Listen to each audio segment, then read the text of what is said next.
Es como el hijo que había muerto y ha resucitado. Es como el hijo que se fue y ha vuelto. Pero finalmente, para todos nosotros, nunca las cosas son como parecen, porque si hay una cosa que tenemos que entender, es que la relación que hay entre la vida y Dios. Para mucha gente, mientras la vida va bien, Dios es bueno. Mientras la vida me trae cosas buenas, Dios es lindo, Dios es hermoso, Dios es maravilloso. Pero cuando la vida no se torna tan bien para mí, entonces Dios es malo, o no existe, o nunca existió. Porque entiendo que las decepciones con la vida se convierten fácilmente en decepciones con Dios. Y lo entiendo. Es difícil separar la vida de Dios. Pero usted y yo tenemos que entender que no son lo mismo. Sí, es verdad. A nosotros nos enseñaron que todas las cosas están bajo el control de Dios. Sí, a nosotros nos enseñaron que cosas buenas le pasan a gente buena y cosas malas le pasan a gente mala. Por eso cuando algo malo nos pasa, estamos buscando qué hicimos para que Dios me trate de esta forma. Entiendo que nosotros pensamos que la vida y Dios son lo mismo, pero no. Dios no es la vida pasa muy diferente de como Dios quisiera que sea. Me es fácil entonces decepcionarme con Dios, pensar que es injusto, irme de la fe, irme de la iglesia para no volver más, nunca más. Porque finalmente, decía un cantante argentino, Alberto Cortés, al final, como siempre, será Dios el culpable. Ese es el caso del hombre que vamos a estudiar hoy día, el personaje del día de hoy. No conocemos su edad, su nombre, solo conocemos que su vida está fuera de control. Conocemos que ha sido preso por los romanos, seguramente en una prisión que era un hueco en donde lo tenían encerrado. Era un hombre tan irracional que no servía para ser esclavo. Ni siquiera servía para ser remero en los barcos romanos que usted probablemente ha visto en las películas que están azotándolos y los remeros van. Vale. No, era demasiado violento. Solo servía para una cosa, para morir. Y que en su muerte dejara ver con claridad lo inútil que es intentar irse contra el Imperio Romano. Que en su muerte, y colgado como va a estar, le deje ver a todo el mundo que desafiar al Imperio Romano es lo peor que puede tratar de hacer. Cuando sale, este hombre se da cuenta que no va a morir solo. Va a morir con otro hombre que probablemente conoce, tal vez compañero de fechorías, pero va a morir también con otro hombre que solamente lo ha oído de nombre, un carpintero de Nazaret convertido en rabí y de nombre Jesús. Este hombre sabe muy bien lo que le viene, ha visto lo que es la crucifixión, la ha olido los despojos humanos, ha visto cómo quedan las personas y ha decidido que mientras lo están matando él va a pelear con uñas y dientes. Sabe que no podrá salir, pero ha decidido terminar su vida como la ha vivido. Y sobre esta crucifixión triple, un historiador llamado Lucas, que dice al principio de su libro que nos va a contar todo lo que ha investigado de forma muy clara, nos va a decir exactamente lo que pasó. Y este no es un habíase una vez en un reino muy lejano. Es una historia que Lucas dice que él investigó prolijamente. Y así es como Lucas empieza a contarnos. En el capítulo 23, los versos 32 y 33 dice lo siguiente: también llevaban con él, este Jesús, a otros dos, ambos criminales, para ser ejecutados. Cuando llegaron al lugar llamado de la Calavera, lo crucificaron allí, junto con los criminales, uno a su derecha y uno a su izquierda. Cuando nosotros leemos esto, usted quiere seguir, pasa por la palabra crucifixión y quiere seguir de largo, ya, lo entiende. Pero no entendemos lo que la palabrita quiere decir. No entendemos lo terrible que era una muerte como esta. Los romanos no inventaron la crucifixión, pero ¡ay!, que la perfeccionaron. Los romanos podían hacerte sufrir el mayor tiempo posible, con el mayor dolor posible, sin que te mueras. Y para eso usaban este aparato llamado crucifixión, en donde a veces te colgaban y a veces te clavaban. Y donde la gente no llegaba a la muerte, sino probablemente 2 o 3 días después. Un aviso claro de que nadie podía ir contra el imperio. Lucas entonces nos cuenta que estos dos hombres empezaron a insultar a cuanta gente tiene al lado.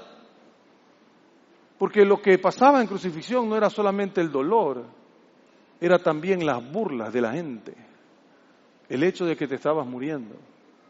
Y cuando ellos están en este pleito, estos dos criminales y la gente que está ahí oye algo del centro, de la cruz del centro, que nunca habían escuchado en una crucifixión. El rabí que está siendo crucificado en el centro dice: Padre. Y es raro. Porque cuando tenemos dolor nosotros llamamos a nuestra madre. Jesús finalmente decide que tiene que llamar a su Padre. Y lo siguiente que dice, eso sí, esta gente no lo había oído ni en crucifixión, ni en muerte, ni en cárcel, ni en ninguna parte. Y dice: Padre, perdónalos, porque no saben lo que hacen. Dice que mientras tanto echaban suerte para repartirse entre sí la ropa de Jesús, los soldados. Mientras los soldados están repartiendo sus ropas, mientras los enemigos celebran, mientras todo el mundo que estaba contra Jesús está feliz, Jesús está orando por ellos y les está diciendo: Padre, y está diciéndole al Padre: Padre, perdónalo, porque no saben lo que hacen. Lucas nos cuenta entonces, verso 35, la gente por su parte se quedó allí observando y aún los gobernadores estaban burlándose de él. Salvó a otros, decidan, que se salve a sí mismo, si es el Cristo de Dios, el escogido. Había gente por todos lados. ¿Por qué? Porque la crucifixión atraía, especialmente una tan cercana a la ciudad. Así como atrae a la gente los accidentes de tránsito. Hoy día veníamos de Salinas con mi esposa y mi hijo Andrés. Y cosas raras, nos topamos con 2 accidentes justo delante nuestro. Y en el segundo ya había pasado un poquito más que en el primero. Y todo el mundo estaba arremolinado, ya habían sacado a la persona que... Pero todo el mundo estaba encima. Y uno empieza a pensar: por Dios, déjenlo respirar. ¿Por qué? Porque la tragedia atrae gente. Da vergüenza. Pero la tragedia hace que todo el mundo esté mirando. Y eso es lo que sucede. Mientras Jesús está muriendo, los curiosos lo están mirando. Los soldados se están repartiendo su ropa. Los gobernantes están saboreando su victoria. Por fin. El hombre que 3 años los ha hecho quedar mal. Si usted estuvo el viernes se acordará de lo que dijimos ahí. El jueves, perdón. El hombre que por 3 años lo ha hecho quedar mal, finalmente está muriendo. Finalmente es un animal enjaulado. Nos hemos librado de este carpintero hecho rabino que nos ha hecho la vida imposible por 3 años. Otro grupo es el grupo de los soldados, que si seguimos un poquito más al 37 y 38, creo que es 36, 37, 38. ¿Nos falta uno, mi querido? No, estamos bien. Okay. Están burlándose. Porque la crucifixión, como dije antes, era humillación.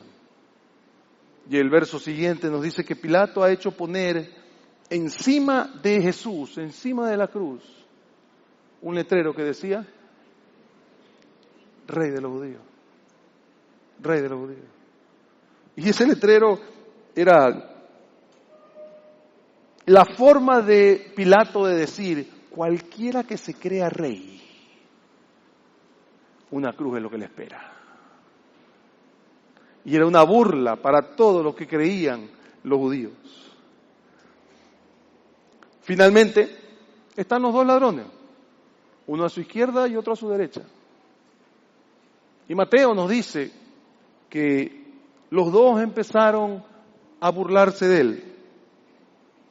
Mateo 38 nos dice que los ladrones empiezan a decirle cosas como la siguiente. Uno de los criminales dice, Mateo nos dice que son los dos, Lucas nos dice que es uno. Uno de los criminales allí colgado empezó a insultarlo y dice, ¿no eres tú el Cristo? Sálvate a ti mismo y a nosotros. ¿Pero por qué se lo dice? ¿Cree realmente que Jesús puede hacerlo? Por supuesto que no. Porque en las cruces no hay Dios. Pero cuando la vida es injusta conmigo, Dios no sale. Tú no vas a salvar, le dicen los ladrones a Jesús. Tú que eres el Mesías, ¿qué estás esperando para hacer algo? Pero en las cruces no hay Dios. Hace rato que estos criminales estaban claros que Dios, si existía, se había olvidado de ellos. Que Dios, que si existía, se había olvidado del pueblo judío. No hay un Dios personal. Y lo chistoso o lo anecdótico es que si uno de los criminales hubiera preguntado ¿dónde está Dios?, le hubieran dicho 3 metros hacia el centro. Lo único que los separaba a ellos de Dios eran 3 metros.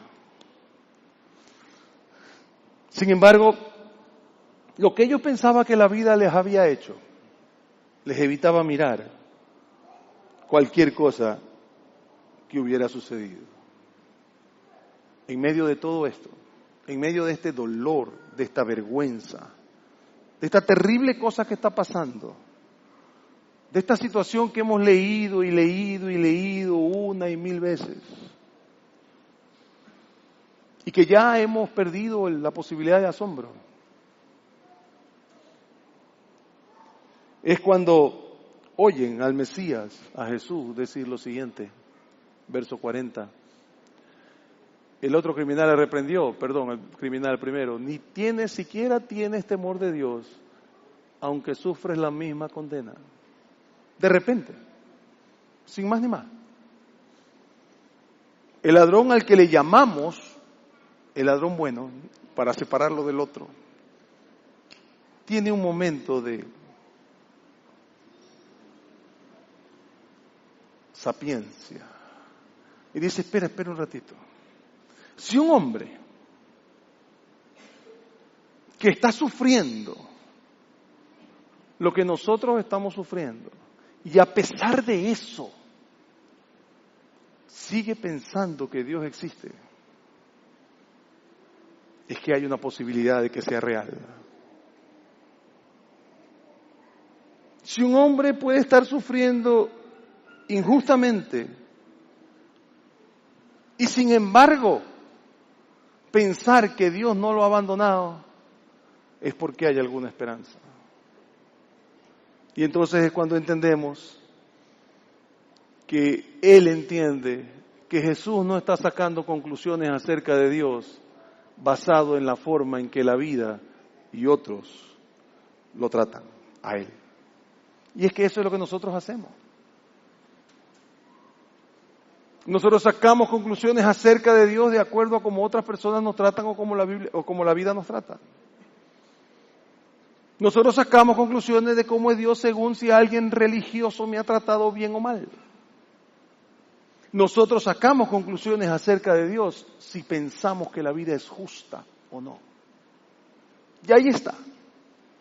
en medio de dos ladrones, un hombre que nunca le hizo daño a nadie, un hombre a quien la vida le ha pagado mal, un hombre abandonado, incluso por Dios.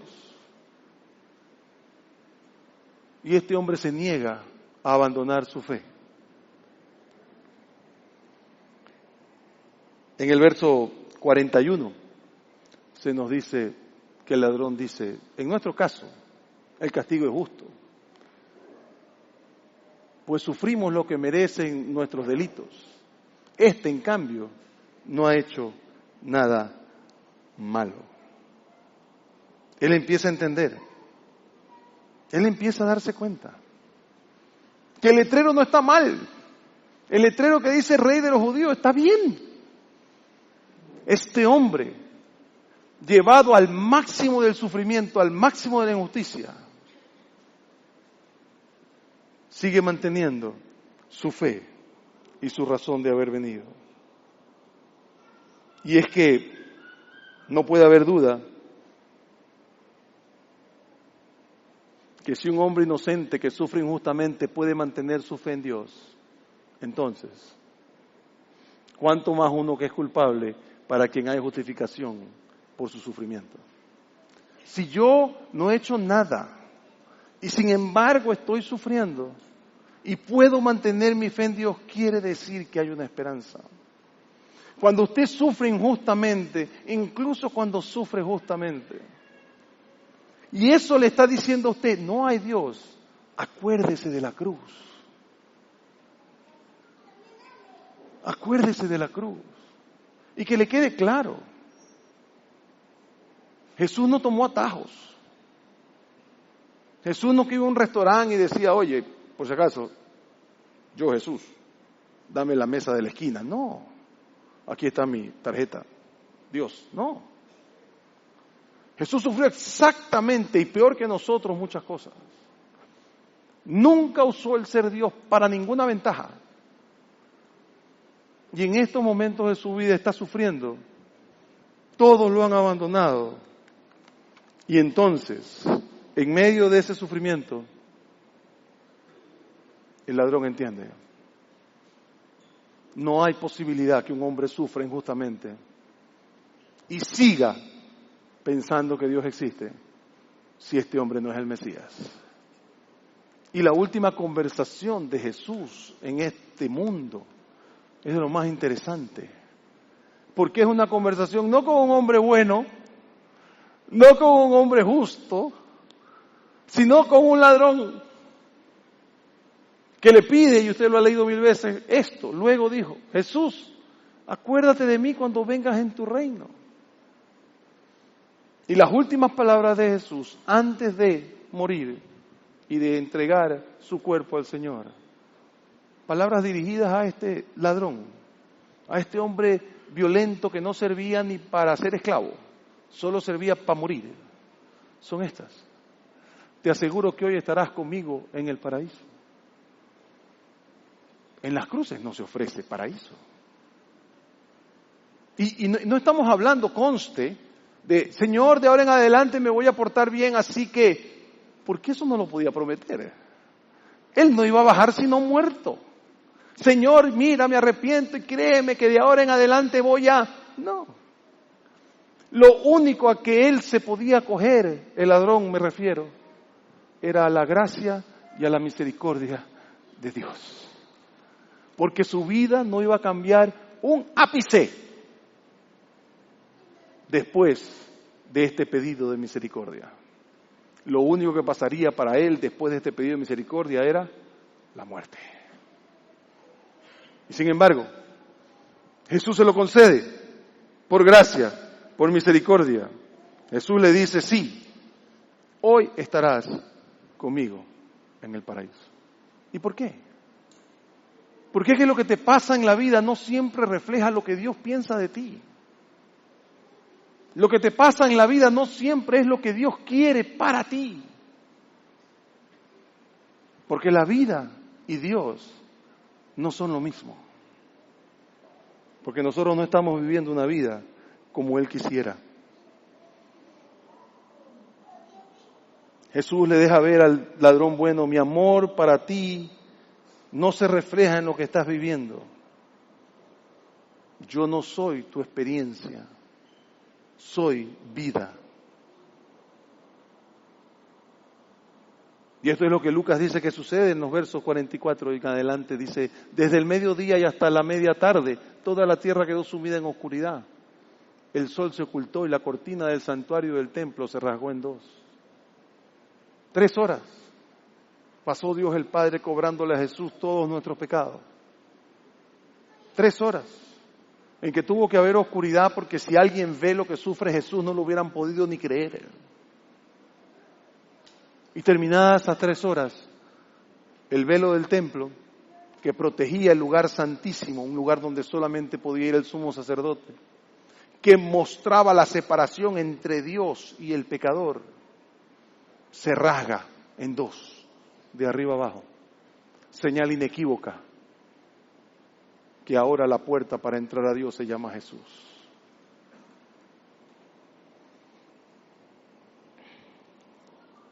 Entonces, ya cuando todo está terminado, Jesús termina su vida con estas palabras, verso 46. Entonces Jesús exclamó con fuerza, Padre, que pudiste haber evitado esto. Padre, que pudiste haberme evitado este sufrimiento. Padre, que me has abandonado en el momento en que más te necesitaba. Padre, que me has dejado solo.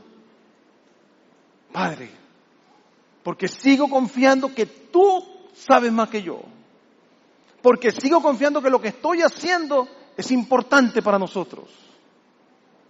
Porque a pesar de que la vida me dice que no existes y mi sufrimiento me dice que no estás conmigo, yo sé que tú ves las cosas de una forma distinta y que lo que estoy haciendo no es por gusto. Porque la vida y Dios no es lo mismo. Padre, en tus manos encomiendo mi espíritu. Y dicho eso, expiró. Entonces, hay algunas preguntas para nosotros. ¿Alguna vez has confundido la vida con Dios? ¿Alguna vez has creído que si la vida te va mal es porque Dios está enojado contigo? ¿O porque no existe? ¿O porque no hay un Dios personal? ¿Has sacado conclusiones acerca de Dios debido a lo que otros te han hecho? Si el cristiano A, B o C hizo tal cosa, ha de ser porque Dios no existe, o es, o tiene poder. O el sufrimiento que has experimentado tú o los tuyos te ha dejado ver que Dios no existe. O el hecho que no ha contestado una oración, cualquiera que ésta sea. Créeme, es natural y es fácil. Y si tú nos cuentas tu historia, seguramente todos estaríamos de acuerdo en que tienes todo el derecho de abandonar a Dios. Si tú nos cuentas la historia de tu vida, tal vez todos nosotros te digamos, injusticia total. Definitivamente está perfectamente justificado que abandones tu fe. Pero es que no queremos entender lo siguiente. Dios no es lo que has experimentado. Dios es confiable a pesar de tu experiencia dolorosa. Dios siempre está ahí. Y Jesús en la cruz nos deja ver con claridad que las cosas no son lo que parecen. Porque era fácil pensar que lo que a Jesús le estaba pasando, de hecho sigue siendo fácil pensar, que lo que a Jesús le pasó es la injusticia más grande del mundo. Solo le hizo bien a todo el mundo. ¿Qué consiguió? Una cruz. Tenemos que entender que Dios no es tu vida. Dios da una clase de vida que es diferente. No importa en determinado momento lo que nos pasa. Porque cuando algo malo nos pasa, tenemos que volver a la cruz. Dios no le bajó un minuto el sufrimiento a Cristo más de lo que fue suficiente, más de lo que fue necesario. Cristo, dice la Biblia en Filipenses, siendo Dios, se bajó y se humilló hasta lo sumo. ¿Por qué nosotros creemos que merecemos algo más que Él? Siempre pensando que la única forma de que Dios está ahí es porque está ahí para mí, para hacer lo que yo creo. ¿Se acuerda que algún día hablamos de su diosecito? Ese que usted llama para que le haga lo que usted quiere. Dios no es la vida. Las cosas no son lo que parecen. Hay cosas que pasan en la vida, pero Dios siempre es confiable. Y usted, mi querido amigo, usted, hombre o mujer que nos visita por primera vez o por algunas veces tal vez, está sentado al lado de gente que ha sufrido grandes pérdidas, de gente que ha sufrido enfermedades, de gente a la que Dios le ha dicho no, y sin embargo siguen creyendo porque entienden que eso no es lo que su Padre Celestial quiere para ellos. Pero la vida y Dios no son lo mismo. Ahora entonces, es cuando tenemos que entender, ¿qué vamos a hacer? ¿Vamos a abrir nuestras manos en señal de rendición y vamos a creer en ese Dios invisible del que hablamos el viernes?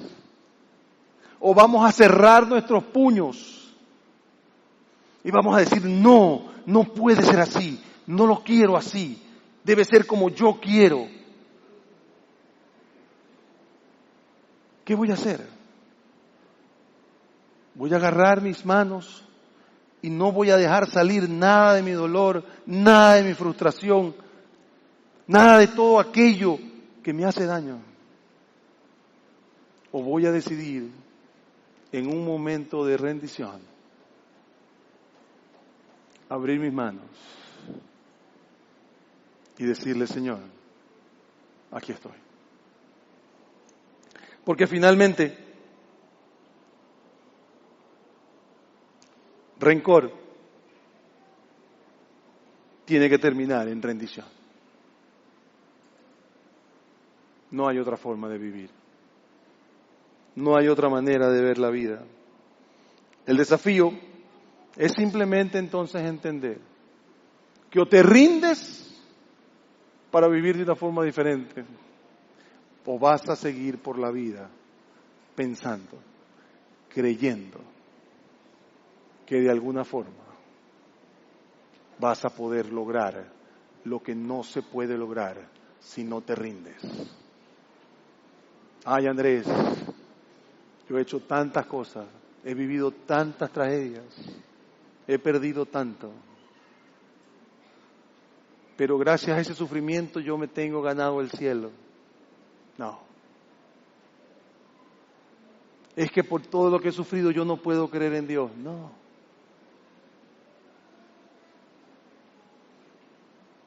Si Dios estuviera aquí te diría, ¿sabes qué? ¿Cómo me duele lo que te duele? ¿Cómo me afecta lo que te afecta? ¿Cómo sufro por lo que te amo? Pero la vida no soy yo. Y siempre estoy dispuesto. Siempre que abras tus manos y te rindas. Siempre estoy ahí para abrazarte. Porque lo que tú experimentas en la vida no es Él. Y Jesús en la cruz es la mejor prueba de eso. Jesús en la cruz nos dejó ver que la vida no es confiable, pero Dios sí que lo es. Y es mi esperanza que algunos de ustedes hoy te puedan decir a Dios, ¿sabes qué? He llegado aquí totalmente engarrotado, y estoy listo a soltar. Y tienes al lado tuyo un montón de personas que están orando diciendo, hazlo, hazlo, hazlo. Porque cuando ellos lo hicieron fue la mejor decisión que pudieron tomar en su vida. No hay nada tan lindo como soltar el control. No hay nada que dé tanta paz como dejar de intentar y simplemente abandonarme en aquel que dio su vida por nosotros. Quisiera que mientras cantamos esta canción, una canción que quiero que tú disfrutes, es la primera vez que la vamos a cantar. Es la canción que refleja exactamente lo que pasó esa noche. Y que tú le vayas diciendo, Señor, déjame soltar. Y cuando yo regrese, vamos a conducirte en una oración para que aflojemos. Porque recuerda, Cristo no es esta vida, pero está dispuesto a darte vida.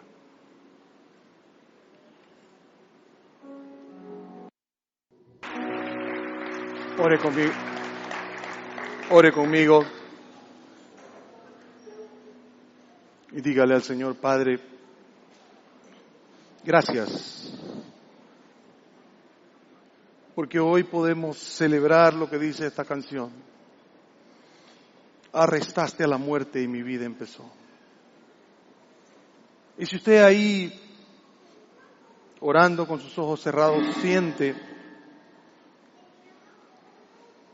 siente que su vida no ha empezado todavía. Entonces ahí, con sus ojos cerrados, para usted mismo si quiere,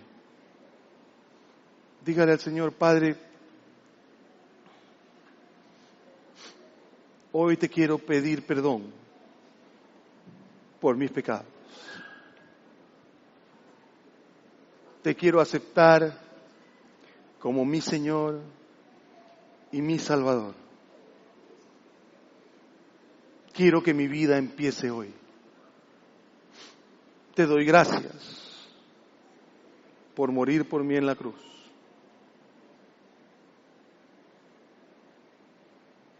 Y te declaro mi Señor y mi Salvador. Y si usted ya había hecho antes esa oración, pero piensa que usted todavía tiene sus manos agarradas y que no ha soltado tantas cosas, entonces dígale al Señor, Padre, hoy me doy cuenta que guardo tanto rencor, que siempre he pensado que finalmente eres tú el culpable. Y hoy quiero soltar, Señor, quiero soltar ese dolor, quiero soltar esa frustración, quiero soltar todo lo que la vida me ha dado, que ahora entiendo que no eres tú. Conduce mi vida, Señor. Conduce mi vida. Te damos gracias por un año más que celebramos tu muerte y resurrección. Te pedimos que gobierne nuestra vida siempre. Si usted hizo esta oración recibiendo a Jesús, yo le pido que antes que se vaya, no deje de contármelo a mí o a alguna de las personas que están sirviendo. Nos encantaría saber de usted y poder ayudarlo en su siguiente paso. Pero ahorita vamos a hacer lo que toda gente cristiana debe hacer un día como hoy. Vamos a celebrar. Vamos a celebrar que Jesús resucitó. Así que póngase de pie y vamos a celebrar a nuestro Señor.